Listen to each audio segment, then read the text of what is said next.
The book of meditator का ये सूत्र कहता है, meditator remains centred and rooted with in while acting in the constantly changing drama of life। अर्थात जो ध्यानी है वो जीवन के सतत परिवर्तित हो रहे नाटक में अपनी जड़ों से जुड़ा रहता है और केंद्रस्थ बना रहता है।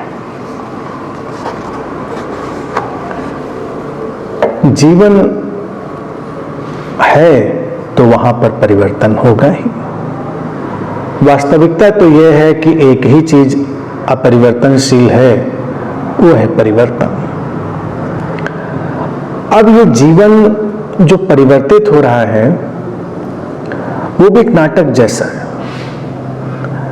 भारतीय दर्शन में अनेक बार इस बात को कहने की कोशिश करी गई है। नाटक जैसा कहने का तात्पर्य ये नहीं होता कि वो बेकार है, इस बात को हमेशा ध्यान रखें। बेकार नहीं है, लेकिन उसके प्रति इतना गंभीर नहीं होना है। जैसे जब आदि शंकर ने कहा कि ये जगत माया है, तो उनका ये तात्पर्य नहीं था कि ये अयथार्थ है। उनका कहना था कि ये जैसा दिखाई देता है वैसा नहीं है, इसलिए उसमें बहुत उलझो मत। वास्तविक कुछ और है, जो सत्य है वो कुछ और है। उसी दिशा में ये सूत्र भी बात करता है। वो कहता है कि जीवन का नाटक है, बदल रहा है, पात्र बदल रहे हैं, स्थितियां बदल रही हैं, तमाम किस्म के जो दृश्य हैं वो बदलते चले जा रहे हैं।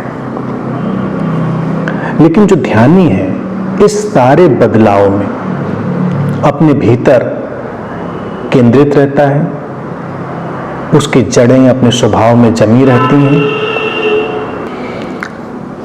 केंद्रित होना और स्वभाव में जड़े जमाए रहना ये सबसे महत्वपूर्ण है। ध्यानी के लिए परिवर्तन मायने नहीं रखता, मायने रखती है उसके स्वभाव में उसकी दृढ़ता।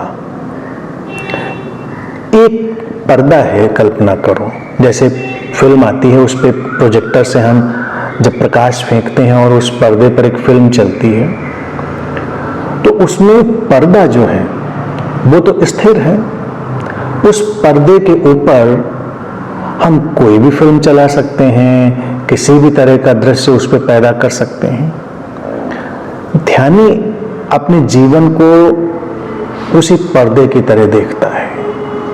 जो जीवन का मूलभूत स्वभाव है वो एक पर्दे की तरह, उसके ऊपर एक फिल्म चल रही है, बदल रही है। जब हम उस अपरिवर्तनशील पर्दे को कह लें या अपरिवर्तनशील केंद्र को कह लें, उसको जानने लगते हैं, ध्यानी का जीवन ध्यान की जो सुवास है उससे ही संचालित होने लगता है।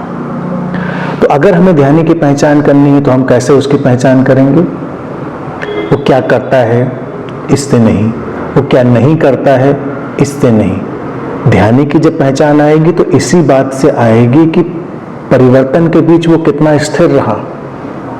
सारे उतार चढ़ाव के बीच उसकी जो शांति थी, उसकी जो जड़ें थी अपने स्वभाव में, कितनी सशक्त रही। आम व्यक्ति का क्या होता है कि वो अपरूटेड सा जीवन जीता है। अच्छी स्थिति आए तो बहुत खुश है, उसको लगता है सब बढ़िया बढ़िया हो गया। अब वो कोशिश करता है कि अच्छी स्थिति हमेशा बनी रहे। सारा उसका जो कार्य व्यापार है इसी से चलता है। उसका धार्मिक क्रियाएं भी इसी बात से चलती हैं कि जो अच्छी स्थितियां हैं बनी रहें, बुरी स्थितियां ना आए। लेकिन जैसे ही परिवर्तन आए वो बिल्कुल अपरूटेड हो जाता है, जड़विहीन हो जाता है, दुख से घिर जाता है। क्यों घिर जाता है? क्योंकि उसने इस अनिश्चितता के प्रवाह को स्वीकार ही नहीं किया था, उसने इसको जाना और माना ही नहीं था। ध्यानी इसको प्रारंभ से ही जानकर चलता है कि जीवन अनिश्चितता का प्रवाह है, तो जीवन के नाटक में बदलाव तो होंगे ही। होने दो बदलाव, कौन सा बदलाव किस दिशा में ले जाएगा ये तो अभी तय नहीं किया जा सकता ना। ये तो व्यक्ति की अपनी प्रज्ञा और विवेक से और अस्तित्व की तमाम प्रक्रियाएं, जागतिक रहस्य उसके आधार पर आगे तय होगा कि ये किस दिशा में जा रहा है, तो बात बात पर विचलित नहीं होता।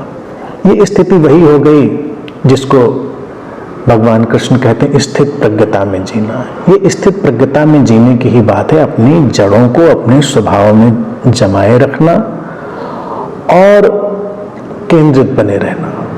परिवर्तन के साथ स्वयं परिवर्तित नहीं हो जाना, परिवर्तन के साथ डामाडोल नहीं हो जाना, परिवर्तन को गुजर जाने देना और अपने भीतर के अपरिवर्तित केंद्र के साथ अपनी आंतरिक शांति और आंतरिक स्थिरता में बने रहना है। यही ध्यानी का जीवन है, यही उसकी जीवन शैली है।